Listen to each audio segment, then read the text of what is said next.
प्रिय विद्यार्थियों, एक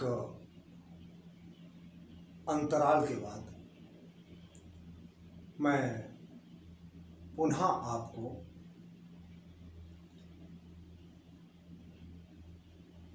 इस YouTube के माध्यम से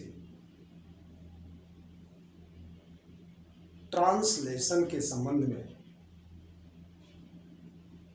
आवश्यक रूल्स को पढ़ाने जा रहा हूं। बच्चों, अंग्रेजी में ट्रांसलेशन का अति महत्व है। यदि ट्रांसलेशन अच्छा है तो अंग्रेजी आसान होती है। समझना, पढ़ना, लिखना हर तरीके से अंग्रेजी आसान हो जाती है। तो मैं बिल्कुल प्रारंभ से ट्रांसलेशन की शुरुआत कर रहा हूं, जिससे कि आपकी ट्रांसलेशन की फाउंडेशन मजबूत हो सके।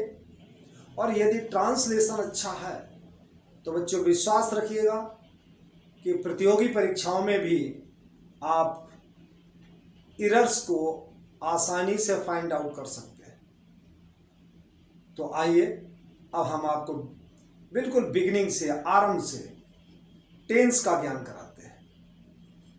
तो बच्चों, जैसा कि आपको अवगत है कि टेंस 3 प्रकार के होते हैं। नंबर 1 प्रेजेंट टेंस, जिसे हिंदी में वर्तमान काल कहते हैं। वर्तमान में हिंदी में है, हूँ, हैं आदि प्रकार के शब्द आते हैं। जैसे मोहन बाजार जाता है, मैं पुस्तक पढ़ता हूँ, लड़कियां गीत गा रही हैं, इस प्रकार से। दूसरा आता है पास्ट टेंस, भूतकाल, जिसमें था, थी, थे आदि प्रकार के शब्द आते हैं। जैसे मैं कक्षा में था, लड़कियां गीत गाती थी, इस प्रकार से। उसके बाद तीसरा फ्यूचर टेंस आता है, भविष्यकाल। भविष्यकाल में गा, गी, गे अक्षर आते हैं। अर्थात मैं कानपुर जाऊंगा, लड़के फुटबॉल खेलेंगे, लड़कियां गीत गाएंगी। इस प्रकार से बच्चों सर्वप्रथम हम टेंस का ज्ञान प्राप्त करते हैं। जब हमें यह ज्ञात हो जाता है कि वर्तमान काल में अर्थात प्रेजेंट टेंस में है, हूं, है आदि प्रकार के शब्द आते हैं, और पास्ट टेंस में अर्थात भूतकाल में था, थी, थे शब्द आते हैं, और भविष्यकाल में गा, गी, गे आदि प्रकार के शब्द आते हैं। तो वर्तमान किसे कहते हैं? जो चल रहा है उसे वर्तमान कहते हैं। जो व्यतीत हो गया है उसे भूतकाल कहते हैं, और जो आगे आने वाला है उसे हम फ्यूचर टेंस अर्थात भविष्यकाल कहते हैं। तो इस प्रकार से आपने समझ लिया है, और प्रस्तुत वीडियो के माध्यम से भी आप समझ सकते हैं ट्रांसलेशन टेंस काल। टेंस प्रेजेंट टेंस वर्तमान काल, है, हैं, हूं। पास्ट टेंस भूतकाल, था, थी, थे। फ्यूचर टेंस भविष्यकाल, गा, गी, गे। आसानी से आपने समझ लिया होगा। अब प्रत्येक टेंस के 4 पार्ट्स होते हैं, लेकिन मैंने प्रेजेंट टेंस और पास्ट टेंस को 5 भागों में विभक्त किया है, और इसीलिए सबसे पहला भाग रखा सिंपल प्रेजेंट। इस सिंपल प्रेजेंट में सिर्फ है, हूं, है शब्द आते हैं।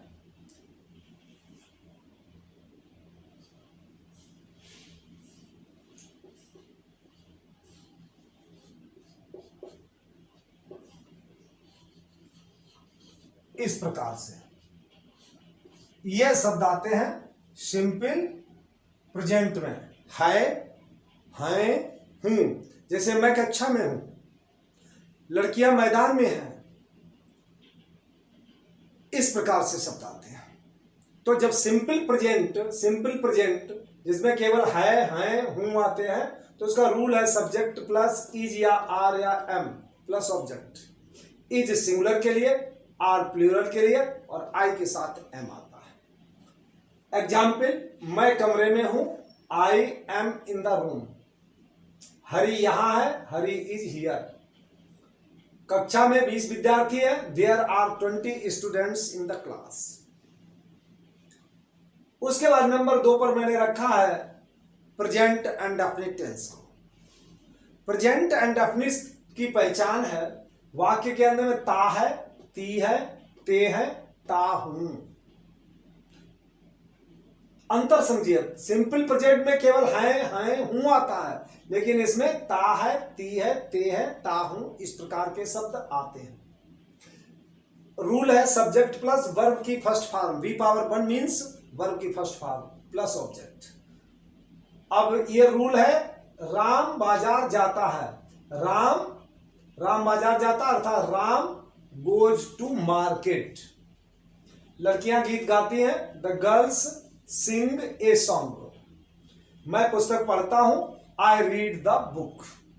इस प्रकार से बच्चों, हम अगर पहचान समझ लेते हैं, यदि टेंस की पहचान आती है कि वाक्य के अंत में ता है, ती है, ते है, ता हूं आदि प्रकार के शब्द आते हैं, और रूल आता है सब्जेक्ट प्लस वर्ब की फर्स्ट फॉर्म प्लस ऑब्जेक्ट, तो ट्रांसलेशन बनाने में कोई प्रॉब्लम नहीं होगी। अंग्रेजी का रूल है, सबसे पहले सब्जेक्ट में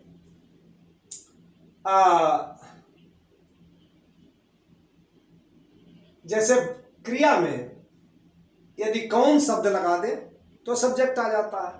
कौन बाजार जाता है, राम। कौन गीत गाती हैं, लड़कियां। कौन पुस्तक पढ़ता है, मैं। तो कौन शब्द अगर क्रिया में लगा दो तो सब्जेक्ट आ जाता है। सब्जेक्ट मतलब कर्ता आ जाता है, और अंत में वर्ब होता है, बीच में हमारा ऑब्जेक्ट होता है। क्या शब्द लगा दो, कहां शब्द लगा दो तो ऑब्जेक्ट आ जाता है। राम क्या कहां जाता है, बाजार। लड़कियां क्या गाती हैं, गीत। मैं क्या पढ़ता हूं, पुस्तक। ऑब्जेक्ट आ गया। तो यदि ध्यान से समझा जाए और रट लिया जाए तो निश्चित रूप से कोई प्रॉब्लम नहीं। अब देखिए, यहां पर राम सिंगुलर है, और एक जो मैं वास्तविकता बताना चाहता हूं कि अंग्रेजी की सभी क्रियाएं बहुवचन की होती हैं। अंग्रेजी की सभी क्रियाएं बहुवचन की होती हैं, और कर्ता एक वचन भी होता है। तो यदि सब्जेक्ट एक वचन है, यदि सब्जेक्ट सिंगुलर नंबर का है, तो वर्ब भी सिंगुलर नंबर की आएगी। और वर्ब को सिंगुलर बनाने के लिए वर्ब के अंत में यस या ईएस जोड़ते हैं, जिसको कि अब मैं आगे लिख के तुम्हें समझा रहा हूं। नोट के रूप में लिख भी दिया। वो क्या है, अंग्रेजी की सभी क्रियाएं बहुवचन होती हैं, प्लूरल होती हैं। क्रिया को सिंगुलर बनाने के लिए अर्थात एक वचन बनाने के लिए क्रिया के अंत में यस या ईएस जोड़ते हैं। जहां क्रिया के अंत में I, O, U, S H, C H, X, double S आदि लेटर्स अक्षर आते हैं तो ईएस जोड़ते हैं, अन्यथा एस जोड़ते हैं। उदाहरण के लिए, go plus ES is equal to goes, do plus ES is equal to does, teach plus ES is equal to teaches. ऐसे cross plus ES crosses, wash plus ES washes, फिर make plus S is equal to makes, run plus S is equal to run, sleep plus S is equal to sleeps. अर्थात जहां I, O, U, S S, C H, X, double S ना आए, वहां सभी जगह पर आपको S जोड़ करके वर्ब को सिंगुलर बनाना है। क्यों बनाना है? क्योंकि सिंगुलर सब्जेक्ट के साथ सिंगुलर वर्ब ही आता है, और प्लूरल वर्ब के साथ में प्लूरल वर्ब आता है। चूंकि इंग्लिश की सारी वर्ब्स प्लूरल ही होती है, तो उसमें कोई परिवर्तन नहीं करना है। यदि सिंगुलर सब्जेक्ट है तो वर्ब को सिंगुलर बना के प्रयोग करना है, सिर्फ प्रेजेंट एंड डेफिनिट टेंस। अब बच्चों, पीछे अभी जो एग्जाम्पल्स थे वो अफर्मेटिव सेंटेंस के थे। अब निगेटिव में क्या है रूल? अफर्मेटिव का था जो पीछे तुमने पढ़ा, subject plus we power 1 plus object. Negative का है सब्जेक्ट प्लस डू नॉट या does not plus we power 1 plus object. Singular verb है, सिंगुलर सब्जेक्ट है तो डज नॉट, प्लूरल सब्जेक्ट है तो डू नॉट। अर्थात अध्यापक अंग्रेजी नहीं पढ़ाता है, the teacher does not teach English. मैं शोर नहीं मचाता हूं, I do not make a noise.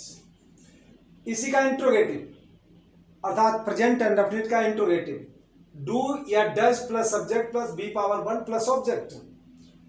क्या सीता पुस्तक पढ़ती है? Does Sita read the book. देखिए सीता सिंगुलर है इसलिए डज को ले लिया, सीता सिंगुलर है तो हमने किसका प्रयोग किया? डज का प्रयोग किया। तो does Sita read the book. क्या लड़के शोर मचाते हैं? Do the boys make a noise. Boys plural है इसलिए डू का प्रयोग किया। तुम कहाँ रहते हो? Where do you live, you's plural है इसलिए डू का प्रयोग किया। हाँ ये देखिए थोड़ा अंतर भी समझना पड़ेगा। माँ क्या पकाती है? What does the mother cook. देखिए ये नीचे के जो दो सेंटेंस है ये डबल इंट्रोगेटिव है। क्यों? क्योंकि देखिए ये व्हाट और वेयर का भी प्रयोग हुआ है, रूल वही है, केवल व्हाट, वेयर, व्हेन, भाई, हुम, हुम, हुज ये शब्द आते हैं तो इनको हम इस रूल से पहले लिख देते हैं। कौन सा रूल? डू या डज से पहले लिख देते हैं। जैसे वेयर कहां, और रूल वही रहा, डू यू लिव। व्हाट क्या पकाते हैं, जब क्या शब्द, देखिए ध्यान दीजिए, क्या बिगनिंग में आता है तो सहायक क्रिया बिगनिंग में आती है, और यदि क्या शब्द बाद में आ जाए सब्जेक्ट, माँ क्या पकाती है तो इस क्या की अंग्रेजी व्हाट लगानी पड़ेगी, तब डू लगाना पड़ेगा या डज लगाना पड़ेगा। What does the mother cook. तो इस प्रकार से बच्चों आज मैंने आपको सिंपल प्रेजेंट और प्रेजेंट इंडेफिनिट के बारे में पढ़ाया।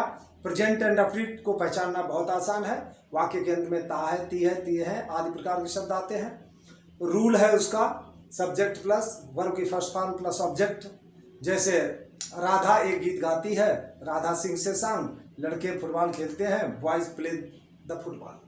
उसके बाद समझा दिया कि अंग्रेजी की क्रियाएं बहुवचन की होती हैं, सभी क्रिया को एक वचन बनाने के लिए क्रिया के अंत में यस या यस जोड़ते हैं। यस कहाँ जोड़ते हैं? जहां पर I O U S S C H E S C H X और डबल एस सब अक्षर आते हैं वहां यस जोड़ते हैं, शेष में यस जोड़ते हैं। अब जैसे goes, does, teaches, sleeps, runs, makes सब समझ में आ गया होगा। इसी का निगेटिव रूल है सब्जेक्ट प्लस डू नॉट या does not plus be power 1 plus object. अध्यापक अंग्रेजी नहीं पढ़ाता है, समझ में आ गया, the teacher does not teach English. अब ये बच्चे गलती कर देते हैं, क्या करेंगे? The teacher is not teach English कर देंगे, नहीं, इज का प्रयोग होगा नहीं। जैसे मैं शोर नहीं मचाता हूं, I am not make a noise, गलत है, I do not make a noise. Present indefinite tense में इज एम आर का प्रयोग नहीं होता है, यह ध्यान रखिएगा। थैंक यू, और इसी क्रम से पढ़ते रहिएगा। मैं लगातार आपको सारे टेंस पढ़ा दूंगा और इनको याद करते चलिएगा।